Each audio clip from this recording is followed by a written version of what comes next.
Мртва трка меѓу албанската опозиција и ДУИ. Касами, Гаши и Меджити му дишат во врат на Ахмети. За прв пат од своето постоење на интегративците се соочуваат со пораз или во најмала рака изедначен резултат на изборите.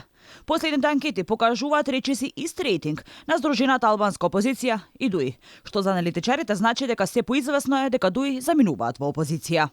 Низата коруптивни скандали, зголемувањето на неказнивоста, заробеноста на правдата и притисоците врз судството ја намалуваат довербата кон партијата од Мала Речица. Вели за Алфа аналитичарот Фейзи Хајдари, кој посочува дека бројките на анкетите се веродостојни и заминувањето на ДУИ на принуден одмор од власта е веќе на повидок.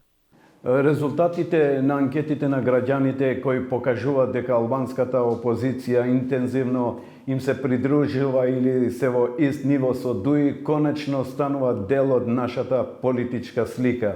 Реално така нешто се очекуваше после толкуте коруптивни и криминални скандали на ова влада, како што се соравија Коридор 8, автопат Скопје-Блаце, притисоци врз Врховниот суд и особено тенденцијата со новиот закон да се амнестират сите осудени политичари и функционери, односно легализира, како да се изразам, корупцијата и сето друго. Замислите, борба против корупција и криминалот се токму услови кои секогаш ги бара Европската Унија и Соединетите Американски држави. А токму со неисполнувањето на нивните барања, многу тешко се оди напред кон евроинтеграциите.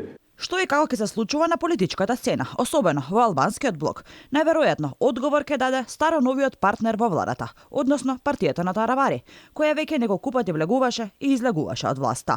Сегашниот скор, барем според последната анкета, е 4,5% доверба за алијанса на албанците, што може да биде единствена сламка за спас за амортизирање на поразот на сегашната власт.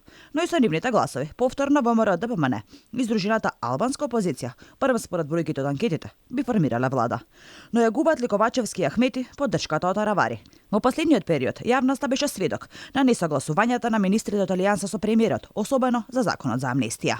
Дека Таравари не би одел повторно во коалиција со Ковачевски и Ахмети, зборува и фактот дека тој има поставено неколку услови кои сегашната влада не покажа интерес да ги реализира. Според Хајдари и неговите непотврдени информации, Таравари пресакол и одлучил дека нема да даде поддршка на Ахмети.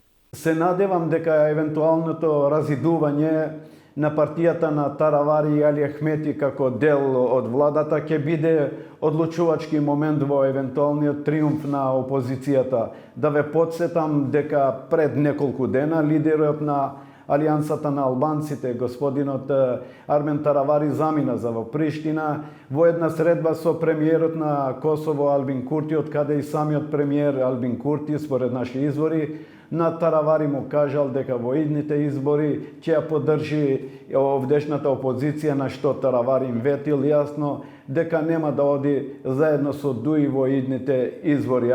Практично, менувањето на моменталната власт во опозиција е се поизвестно, па така и оние шпекулации за заеднички листи на изборите меѓу ДУИ и СДСМ не би биле доволни за моменталната власт да остане најлинданска, дури и тактизирањето за престојните парламентарни и претседателски избори, дали да се заедно или не, нема да е од помош за Ахмети и Ковачевски да седнат на опозицијските столчиња во парламентот.